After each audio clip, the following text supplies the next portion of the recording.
Good afternoon. Welcome to today's webinar on cybersecurity. My name is Matthew Darius. I'm the Professional Development Coordinator here at New York ASBO, and I'll be moderating today's webinar. A few points of order before we go ahead and get started. If you're not familiar with GoToWebinar, there's a couple different ways you can communicate with our presenters today. The first way is using the chat window. It's right on your GoToWebinar control panel, which is typically on the right-hand side of your screen. Go ahead and type your question in there, and I'll be monitoring that and make sure your question gets answered. Or the preferred method is the question and answer pane. The title is actually just questions.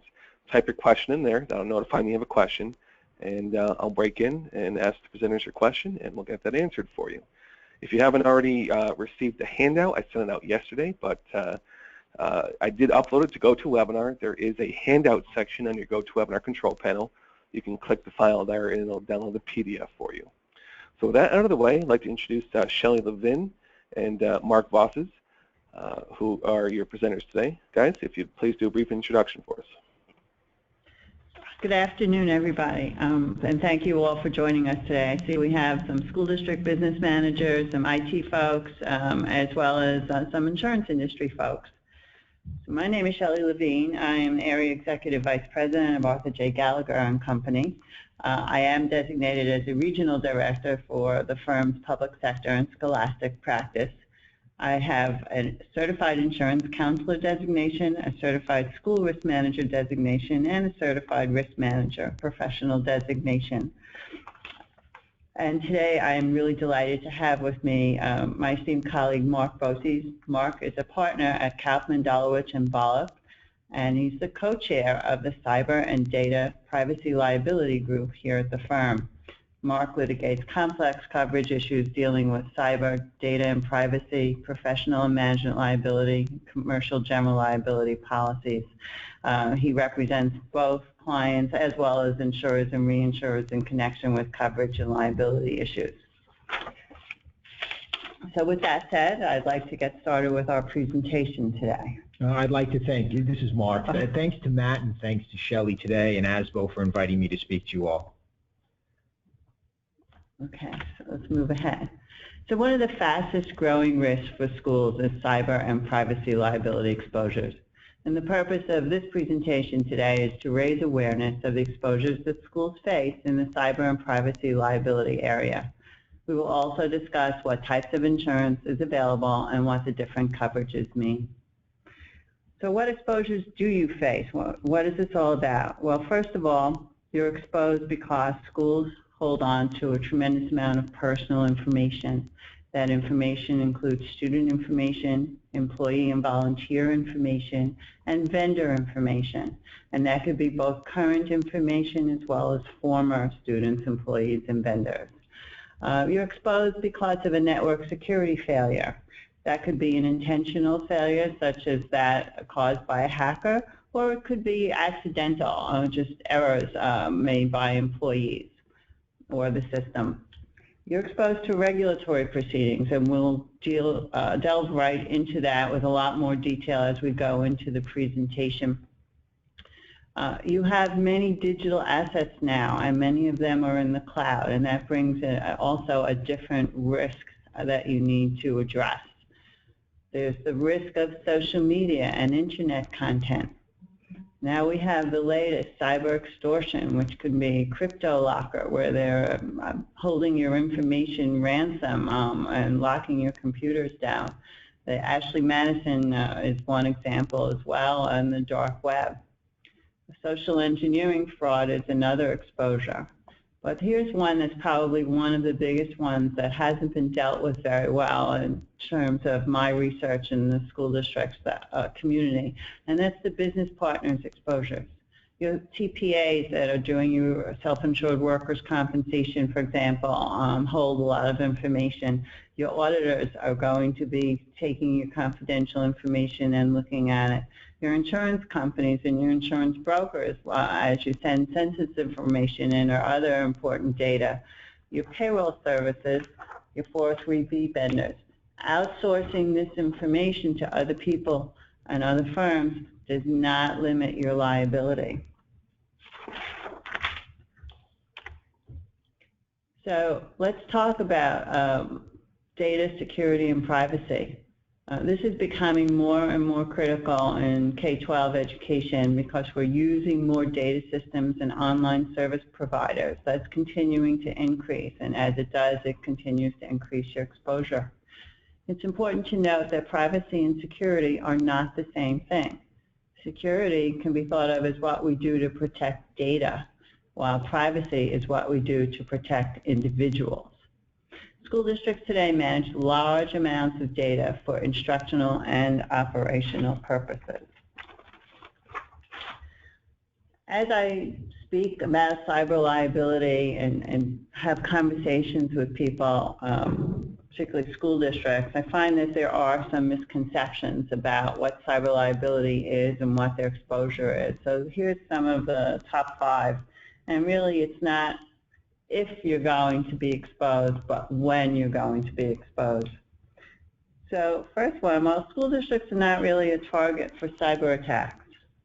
Well, that's certainly been disproven by the recent headlines in the news, including here in New York State as well as across the country. Schools are a treasure trove of information on young students and identities that really haven't fully developed. So they are a target for hackers, for hacktivists, and also for students in the school districts themselves. So schools and public entities and school districts are perfect targets for hackers.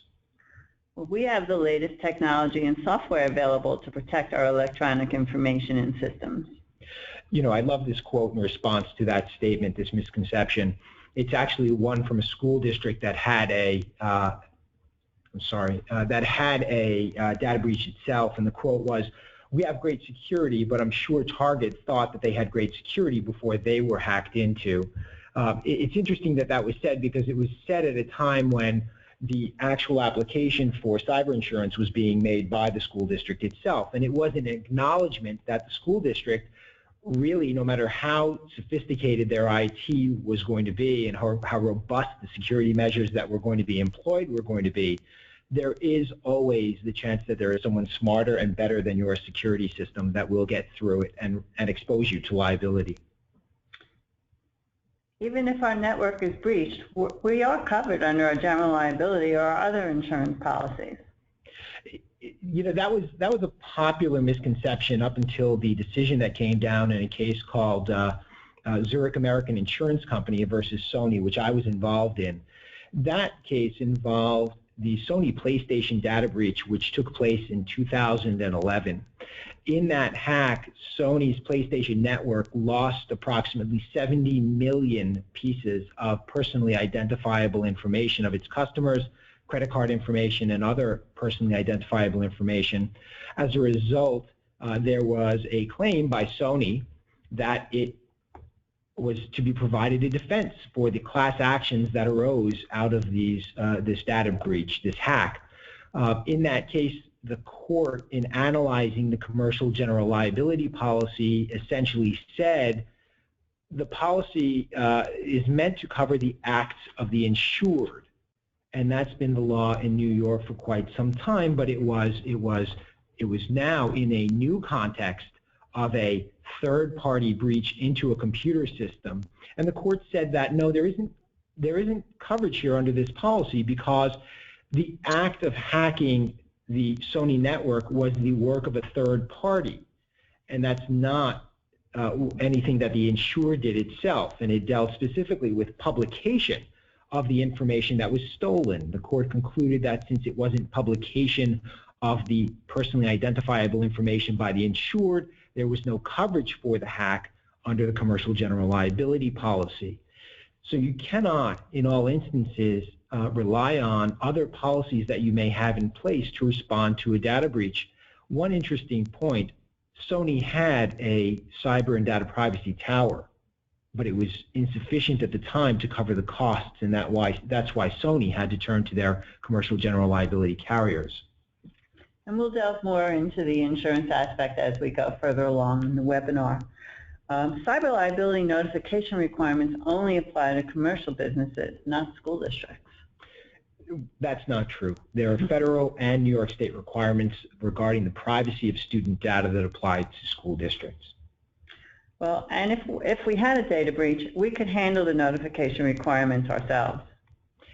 As you can see there, the Kentucky-based Oldham County School notification letter gave parents an indication that while there's evidence that they had a data breach, they couldn't definitely say for certain that there was any personally identifiable information that was exposed. Now, even the most complex corporations in America do not handle the breach themselves. There are specialists, including what can be provided under the policies, a lawyer who acts as a breach coach or quarterback, which assembles a team of forensics as well as responding to inquiries by state and local agencies such as the New York State Attorney General's Office or the Office of Cyber Protection.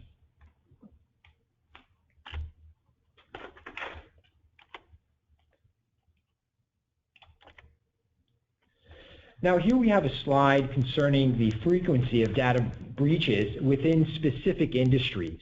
As you can see, there's a lot of data that's compiled here by the Identity Theft Resource Center. It's from 2005 until 2014. On the right, you can see a yellow arrow which highlights the overall multi-year percentage as against the other industries that are being compared. And you can see that educational institutions are tied for third with government and military institutions for that same duration. What I can say is that 2014 was the year of the retail hack with Target. 2015 was the year of the healthcare hack with Anthem. And I fully anticipate that 2016 hackers and an uptick in data breaches from school districts and higher education will lead the way. So 2016, it's not only my view, but the view of others, it will be the year of the educational institution hack.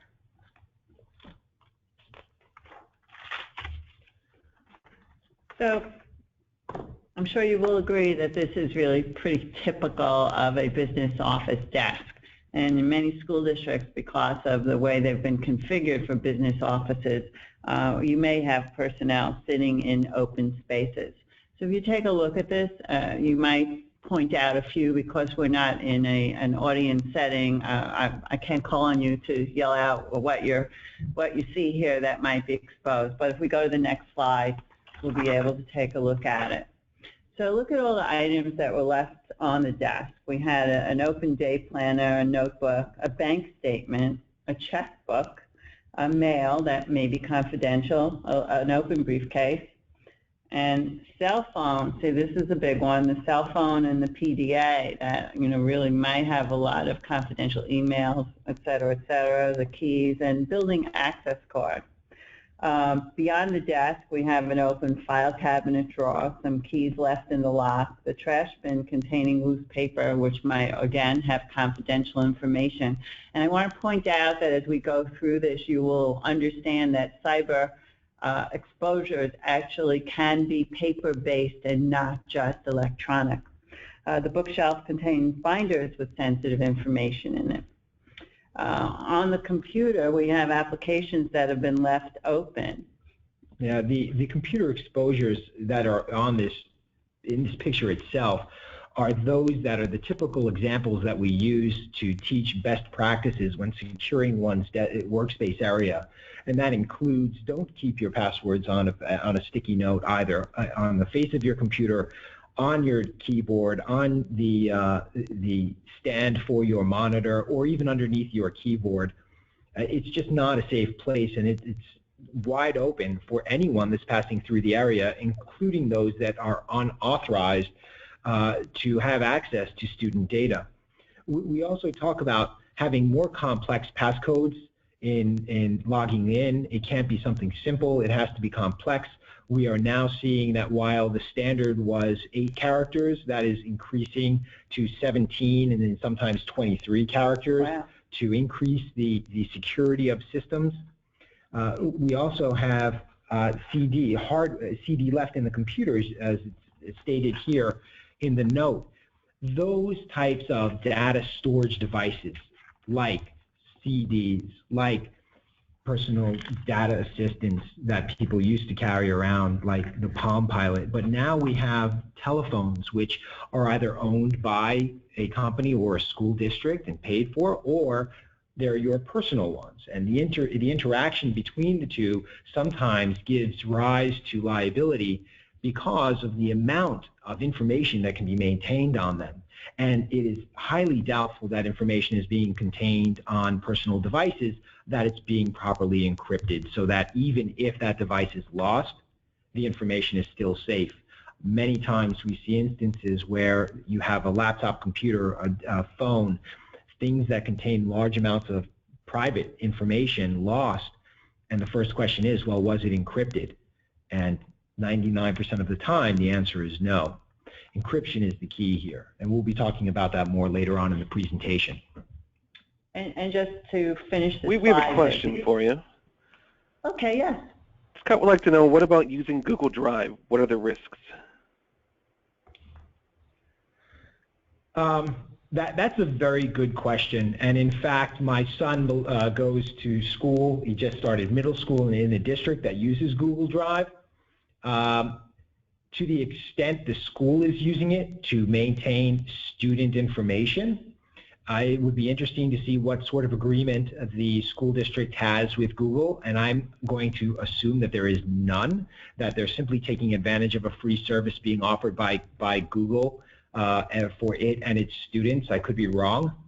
But to the extent that there is a third-party agreement with Google to use Google Drives for the educational system, that third party needs to have an understanding of what the Parents' Bill of Rights is, and that they are potentially in the possession of personally identifiable information and student information as it's defined by the U.S. Department of Education and certain New York state laws, which we'll touch upon later on.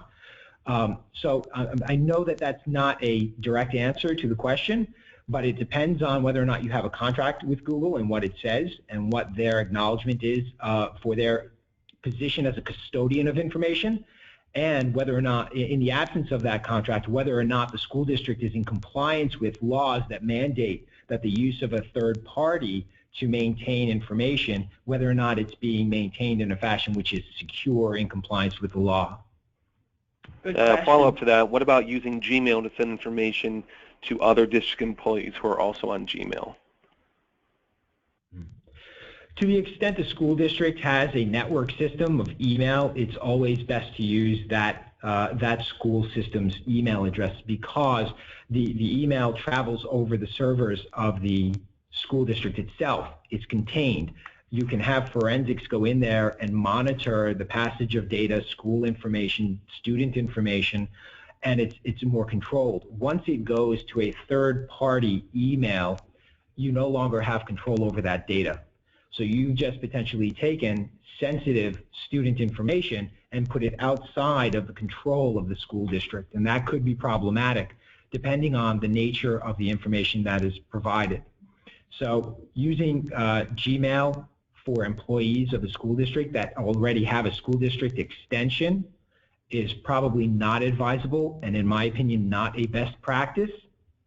To the extent you're using third-party vendors that have their own email system, be it through Gmail or other internet email providers, that may fall under the agreement with that third-party vendor. To the extent that you're using Gmail with individuals simply because it's more convenient, I think that that is probably not advisable. And to add to that point, when you have a school district or any business has their own email system, there may be encryption set up in it which is not available in Gmail. Additionally, for example, at our company, if we have an email with an attachment and we open it on our PDA or our cell phone, we have something called mobile iron, so we have a second level of security so that an attachment, which may have confidential information, cannot be opened even if that person grabs hold of your email and hacks into your email account. You know, that's an excellent point. And as a follow-up to the answer to that question concerning the use of, say, Gmail accounts, to the extent that user of the Gmail account has a malicious virus which takes over its contact list and then disperses emails to everyone that has that's in that user's contact list, you could be opening the door to the school district to malicious viruses or a virus that you may not even detect upon opening the email, and thus providing a back door to other parties into the school system. So you may recognize the email, and in many occasions there have been what are called phishing attacks, where what looks to be a legitimate email is sent to another party. That other party recognizes the email address and automatically trusts what is either contained in an attachment or links that are contained within the body of the email, irrespective of whether or not they could be malicious. Thanks. Let's move past this slide and get on to some of the more detailed information that we need to discuss. So in this particular slide, what we're addressing here are the non-insurance remedies. So in managing risk in any type of a risk management process, you identify an exposure and then you have a treatment, and that may or may not be insurance. You may not buy insurance for something. So in this case, let's just go through some of these exposures and what the remedies would be. And again, this falls into the area of best practices. So you're exposed to hackers, viruses, poor network security, or IT mishaps. The remedy for that would be to make sure that you have firewalls, encryption, we've now talked about that several times, anti-spyware, proactive IT department, a security policy, and the designation of a privacy and security officer. Yeah. When it comes to vendors, it's important to have contracts, and under New York State law, you have to have certain representations and acknowledgments by those third-party contractors, especially when it comes to their possession of student information or school-specific information. We'll talk a little bit more about that later on, but those contracts are very important, especially when it comes to liability that arises from a third-party vendor's loss of information and the liability that the school could face as a result. And that's why these types of policies, these cyber and data privacy policies, exist to respond to those occasions when you may not have as good a contract as you thought you had once you are faced with a breach. And I'll talk more about indemnification agreements and things of that nature later on. But one thing under this vendor's exposure I want to mention, someone had a question concerning Google Drive. Well, there was an example of a New York City hospital that employed a doctor in a teaching capacity, and that doctor had records of many, many patient visits, including patients' names, addresses, symptoms, treatments, a lot of protected healthcare information. Unfortunately, that doctor did not flip the right switch when maintaining that Google server, and inadvertently made that information public. It was then discovered in a search by one of the patients that the information had in fact been uploaded to a public server and was searchable by Google. And once it's searchable by Google, there's really no way to put the toothpaste back in the tube, because it's out there. It's out there in the web, and all of that information was revealed to the public. As a result, that hospital was fined by the Office of Civil Rights, which oversees HIPAA compliance, in the 7-figure amount. Now, while the OCR does not apply to school districts, it just gives you an example of third-party liability or liability for the use of vendors such as Google. So let's go through a couple of the others. So unauthorized access to computerized information or physical documents. Marc already spoke about having the need for a strong password and you know, again, not sharing passwords, and that's really important. I know so many offices where employees do share their passwords with each other. So we want to define perimeters for staff members and outside visitors, photo IDs, which most of you folks are doing right now on your employee ID cards, and requiring visitors to show photo ID so that physical documents don't leave the building as well. So data leaving physically, we want to make sure that you have a clean desk policy and a secure workstation policy, that any confidential information is not left out on a desk and is in a locked drawer at the end of the day. document storage and disposal policy, a premises removal policy. These are all important policies, and it doesn't just come from the IT department, again, because we're talking about paper as well as electronic information. An interdepartmental exchange policy, and a policy regarding written, oral, electronic, and hard copy info outside of the district. Unawareness is a big risk, and we need to create a culture of security by having some regular training on cybersecurity and policy information transmission, and also have a firm written policy that all employees are aware of. And we need to have some disciplinary measures for employees who break policy. When we talk about phone phishing, we're talking about what was on the first slide that we looked at, social engineering fraud. And that's a category of data theft in which an individual is made to do something they wouldn't ordinarily do. A quick example, let's say in your school district you have USB sticks and there's one found in your parking lot with your school logo on it. Well, the natural instinct is to go to your computer, stick it in your computer, and find out who it belongs to. Unfortunately, this has been used in multiple occasions to introduce malware into a computer system and obtain data through the introduction of a virus. Again, you wouldn't ordinarily stick a USB stick in which you had no knowledge, but if it has a logo on it, you could be tricked. Phone phishing, same thing. Someone calls you up, represents to be someone that they're not, and you or your colleagues inadvertently give them information they're not entitled to.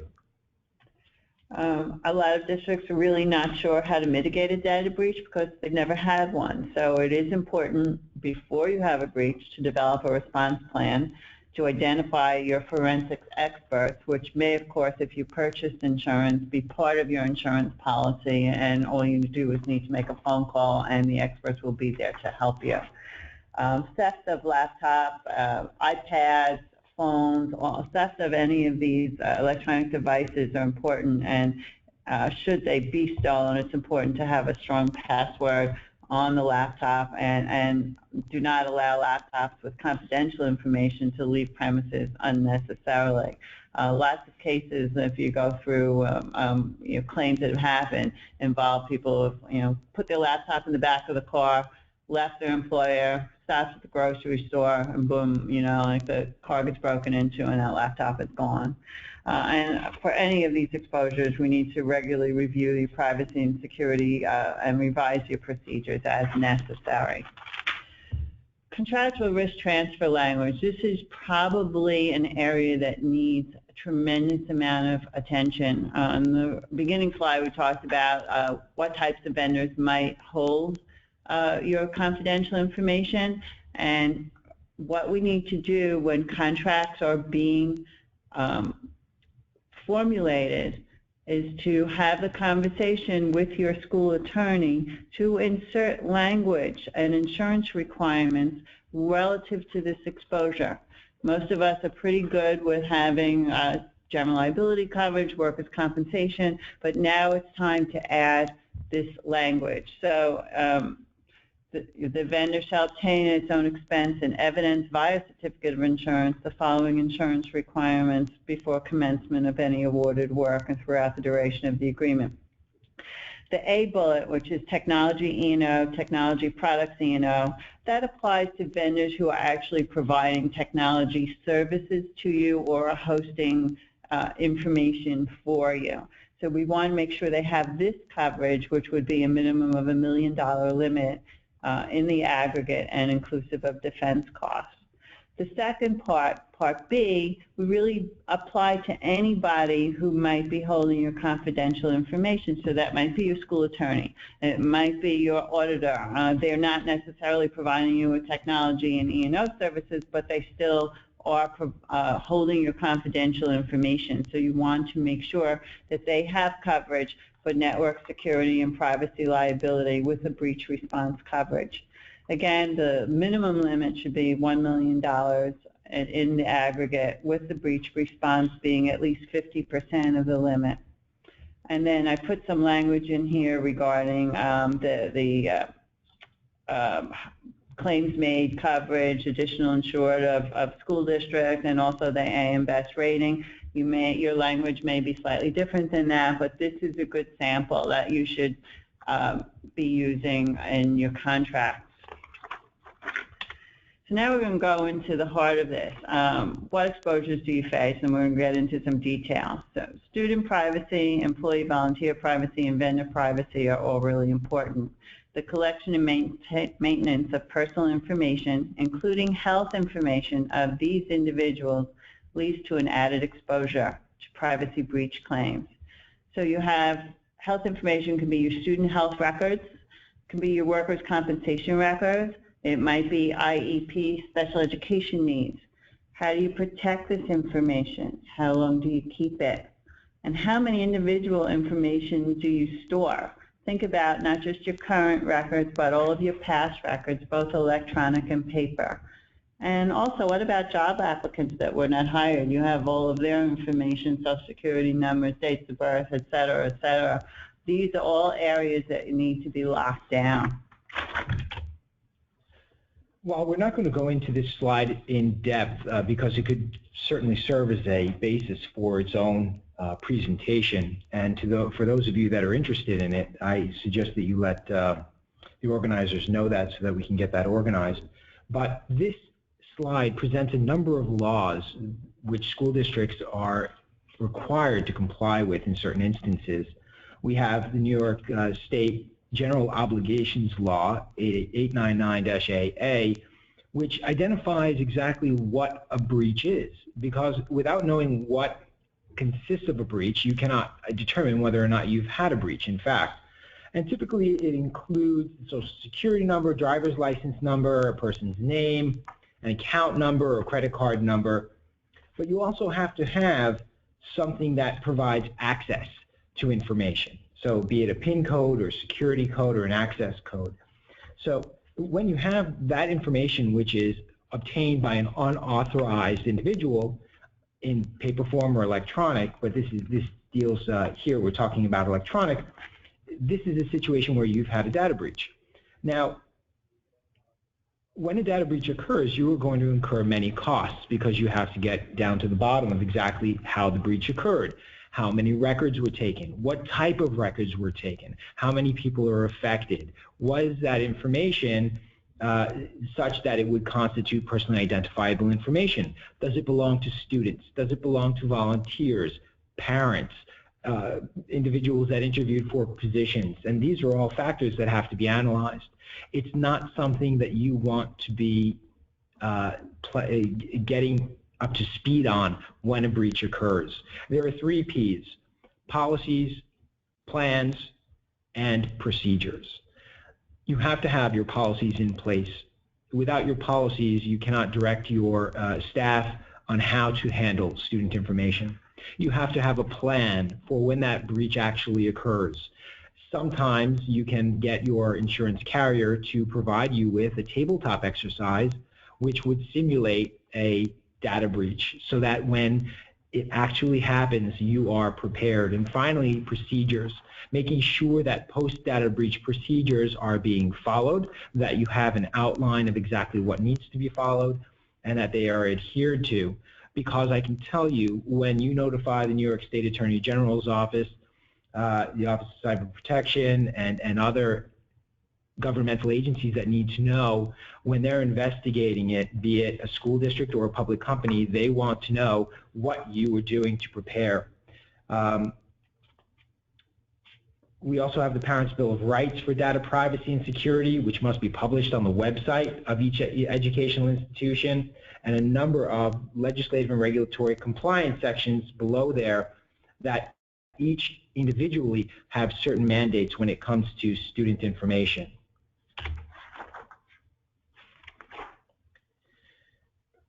When we talk about exposures, we talk about protected health information. Protected health information typically is maintained by schools, but it's part of the students' records. It's not HIPAA. It does not fall under HIPAA. It falls under the students' records. So in those instances where you're not providing medical services to students separate and apart from the education that they're receiving, it's doubtful that HIPAA compliance would apply. However, you do have this protected healthcare information which you must safeguard and monitor. So right now there are 47 states that have enacted privacy regulations, along with the District of Columbia, Puerto Rico, Guam, and the Virgin Islands. There are only 3 states, Alabama, South Dakota, and New Mexico, that do not have breach laws. It is assumed that all 50 states will have some type of a breach law shortly. And why is that important to you here in New York? Well, how do you know if you're compliant in the breach laws of all of the states? And you actually do have an exposure. Marc, would you like to share it? Yeah, you know, when you have individuals' records, it's not just the state law in which you reside. It's where the individual whose data was stolen resides. So if you have graduates that are now living in California and you've maintained information on those students for quite some time, you could find yourself in a situation where you have to comply with California's more stringent notification guidelines, and that's why you need the breach coach and the other professionals in order to identify those instances. Or you need someone like Marc, who actually, you know, is an expert in cyber, because many of the school attorneys, while they're really very good on education law, are not really conversant in cyber laws in all of the 47 states. On this slide, we just wanted to illustrate a number of different exposures to you of where breaches come from. So in the top left box, you'll see the cause or type of breach, and this is over a 5-year period from 2007 to 2014. And you will see that the various exposures, and hacking we always think of as the most important, but if you look at all of the other lines, the insider theft, accidental exposure, what comes from a third party, or just employee negligence, they're all up there.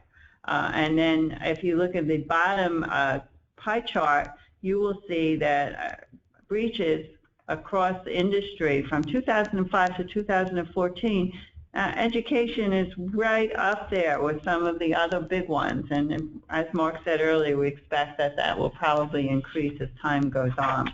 That's right. This slide here gives you an idea of how much a data breach costs. I'm not going to go into great detail here, but you can see that it costs hundreds of thousands of dollars, and this is, I think, on the low end of data breaches. And this is that was the first-party cost. First-party cost being your response to a data breach. The next slide, which I have up, is the third-party costs, meaning those companies that are out there, like the Targets of the world, that lose information. How much are they paying out in settlements and defense costs? That settlement amount is very low. The Target settlement was $10 million, which was just recently announced. But when you have smaller individuals, it skews it to the lower end for third party. So in this slide here, we want to give you a sense of actually being able to calculate what your financial exposure might be. And this slide shows the per capita cost by industry classification, and the second tier is education, coming in at approximately $300 per record. Recent statistics that I saw actually went as high as $900 per record, which is really, really high. Obviously, that's going to be something like a Target or a Home Depot. But $300 per record can be quite a bit if we go to the next slide. So if we talk about average breach cost per record for a school is $300, how many records do you have? Well, count how many students you have. How many former student records do you have? Again, current and former employees, current and former vendors. Add them all up. Will they all be breached at one time? Probably not. But if you just guess like 10,000 records being breached, which isn't really a lot, you're talking about a potential exposure of $3 million.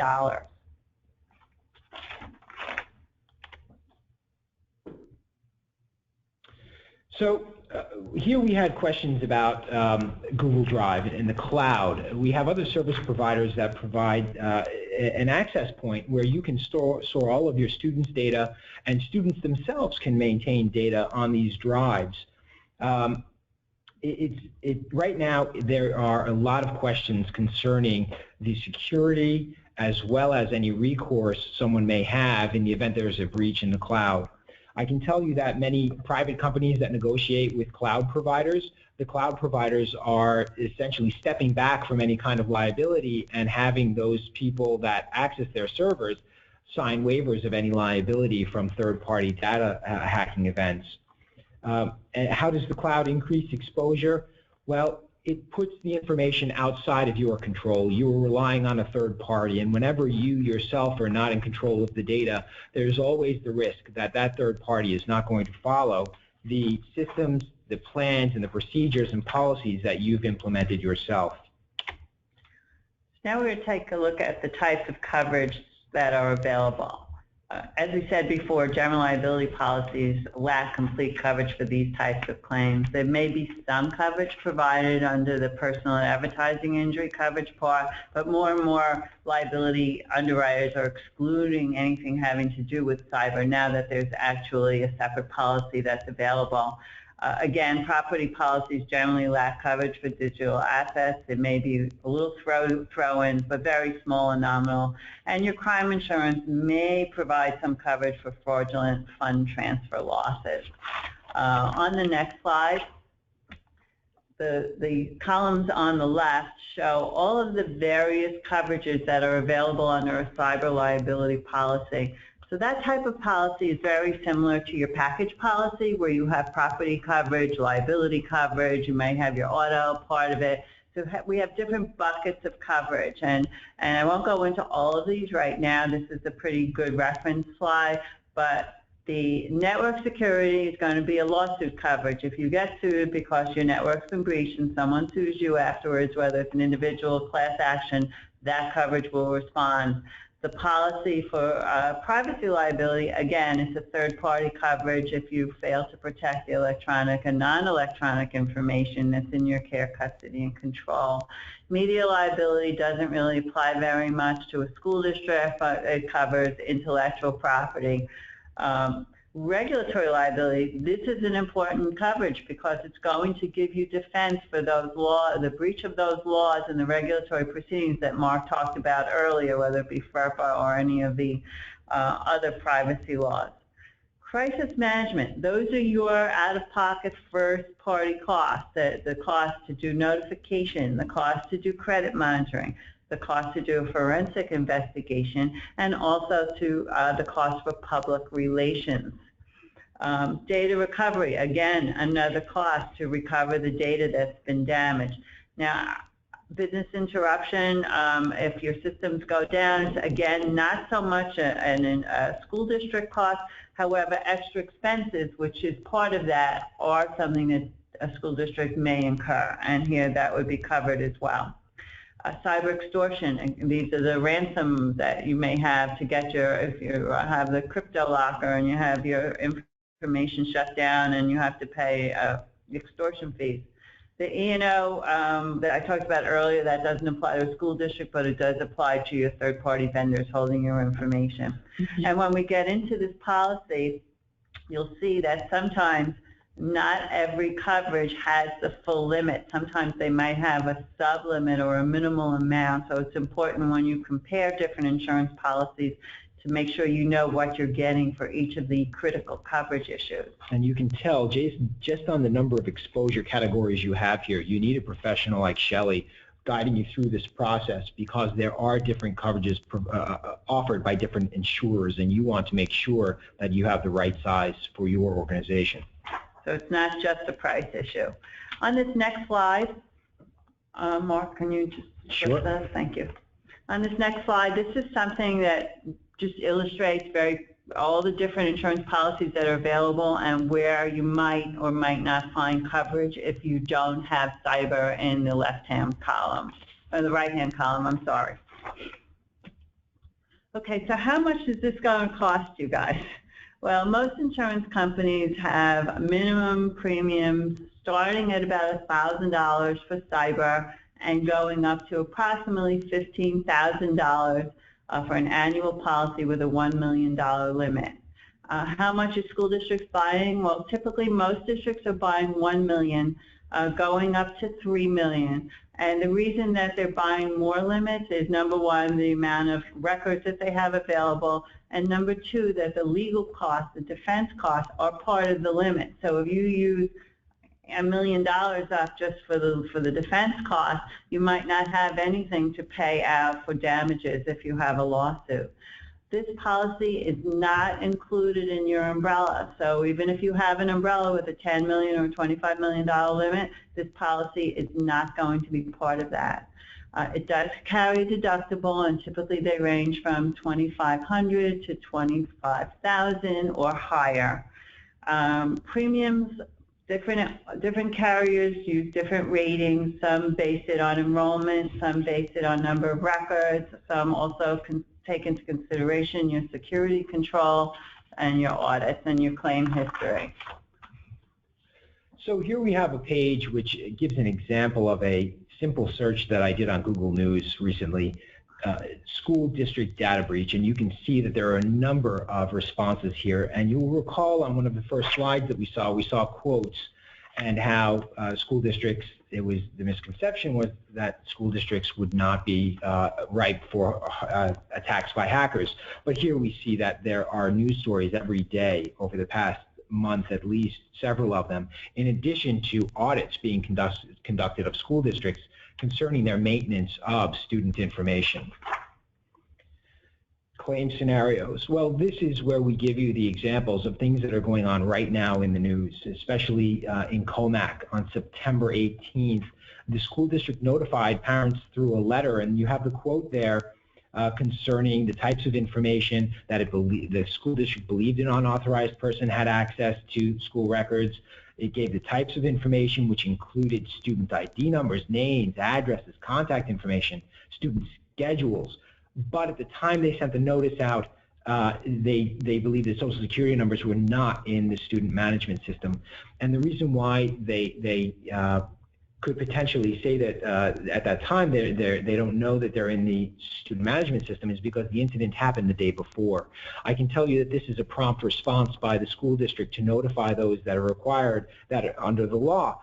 But it's early to tell, and that's why these forensic reports that you get and the coverage that's afforded by the insurance, and forensics are very expensive, that they come in and they verify what data was taken, what data was moved, and the period of time over which it occurred, which could be years before you even notice it.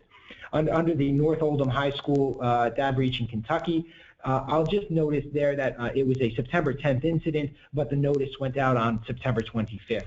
There's going to be some time where you need to understand the nature of the information that was potentially stolen or accessed so that you can properly report that information.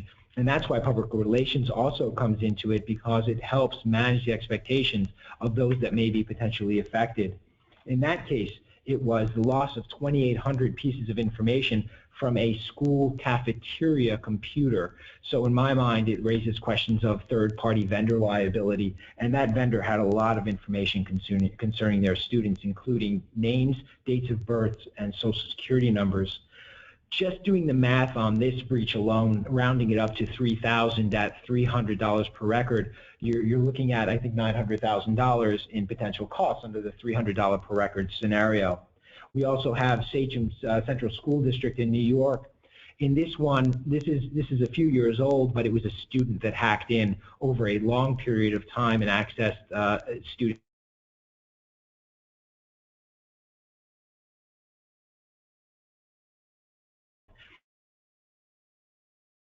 with computer trespass, which is a felony.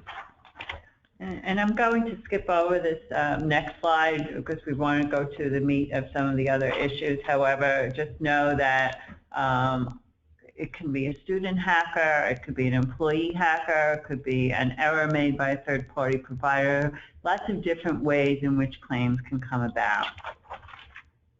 So now we're talking about risk management. So these are some of the really, really important takeaways. Take stock of your information. Know what your personal info is. You actually should have an inventory of your personal data as well as your equipment. Scale down on what you need to have. Don't keep records that are not important. Lock up what you do have, dispose properly of that which you were getting rid of, and plan ahead, develop an incident response plan. And if you look in the top left of that trash bin, we're talking about credit card numbers. And one thing that I've learned in doing this presentation for other school districts is that many school districts are now starting to accept credit card information, whether it be for school lunch or a bookstore or anything like that. And a lot of them are outsourcing the credit card information to a third party, so they think that they are free and clear from any obligation, but there are PCI compliance laws. And again, PCI compliance is one of the coverage parts that you can get in a cyber liability policy.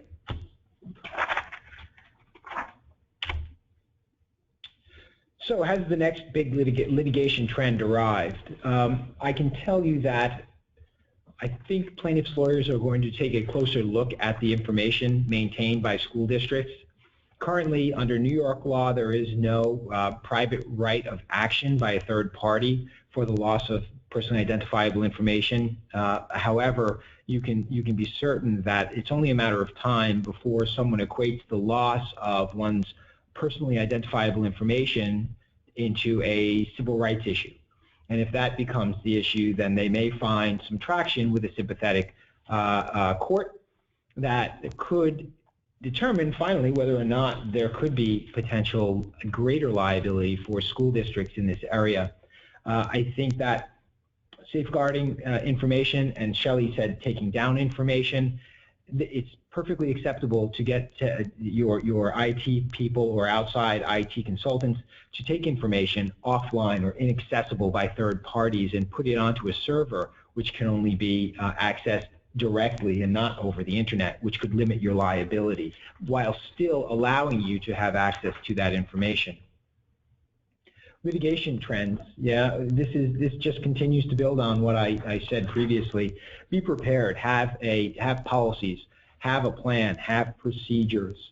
The plaintiff's bar is looking at corporations. There's only a matter of time before these types of breaches get larger, and you have individuals in K-12 that are young and they have their identity with them for the rest of their lives. And these are identities that are not very developed, nor are they being watched by credit monitoring agencies and things like that adults are.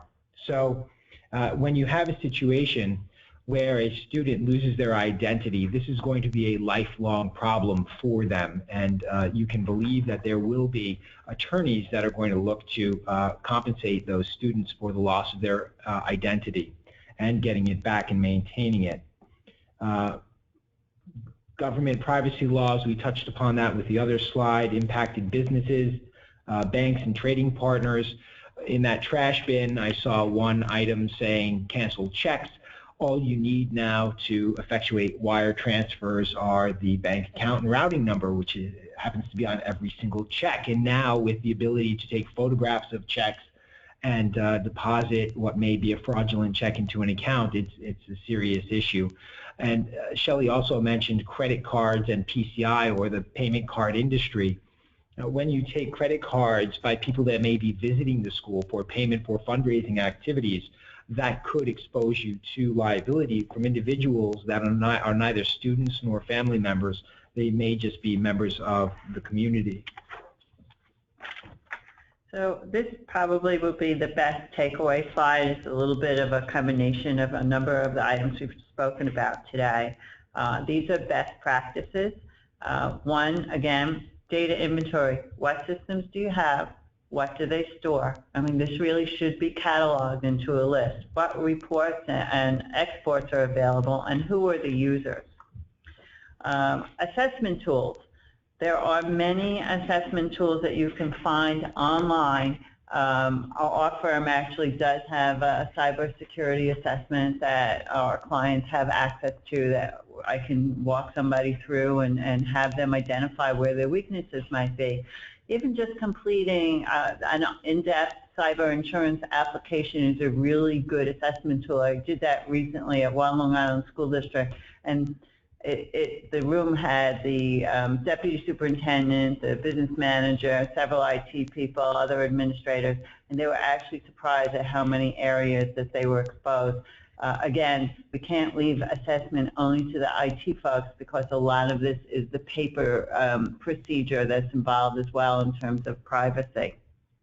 You have an incident response plan requirement, which not only state agencies but the federal government looks to.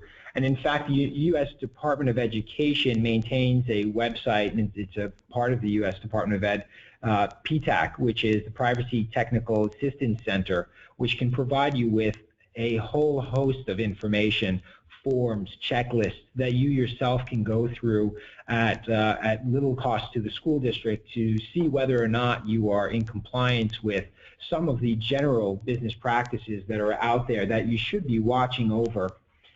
Chief Privacy Officer, or ISO, the Information Security Officer, be it within your school district or provided maybe by the county or potentially an outside vendor that you retain, it's important to have someone that is in charge of making sure that all these policies and procedures are properly incorporated into your computer systems, ensuring compliance with regulations and standards. If anyone has any questions or would like to have a reference to a vendor that can come in and take a look at that from the regulatory standpoint, that would be someone like myself. From the standards area, that would be a computer forensic company, which may come in and attempt to do penetration testing into your network to see whether or not your security is following what is reasonable in the industry. Periodic test of security controls, again, those are typically third-party vendors that can provide you with a report on how good your security controls are, whether they are up to date, whether you have the most up-to-date patches for your software programs to cover and prevent backdoor access by malicious third parties. Periodic test security controls is also going to be a question by the regulators in the event of a data breach. And we've already talked about developing a strong data security culture that goes throughout the organization, not just at the administrative level, but at the teacher level, as well as all of your employees throughout the organization. Even your maintenance folks need to be involved in that training because they actually will be disposing of a lot of the information that you have out there. In addition to maintaining your own separate cyber data privacy policy for the school district, any third-party vendors that you contract with should be expected to maintain their own and name the school district as an additional insured under the policy. This would give the school district some greater comfort that in addition to its own coverage, it has the resources in the event that the breach goes beyond the coverage which was purchased by the school district. I can tell you that a lot of these indemnification issues only resolve themselves at the end of the situation, meaning at the end of when everyone knows what happened exactly when it comes to the data breach and its response.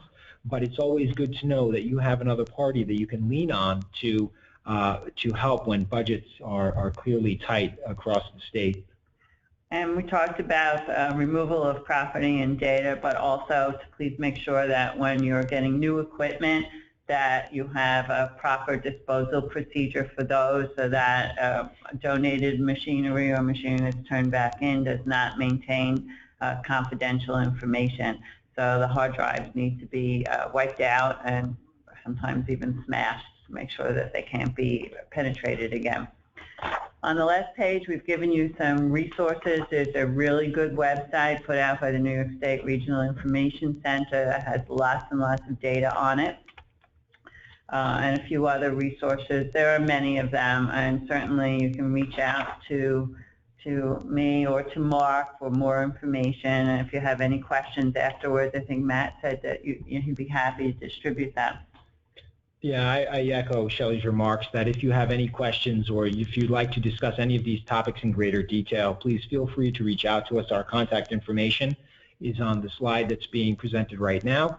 And we look forward to speaking with you in the near future. Thank you. All right, thank you both. If anyone has any questions, please feel free to type them into the question and answer pane. We'll give you about a minute to do so.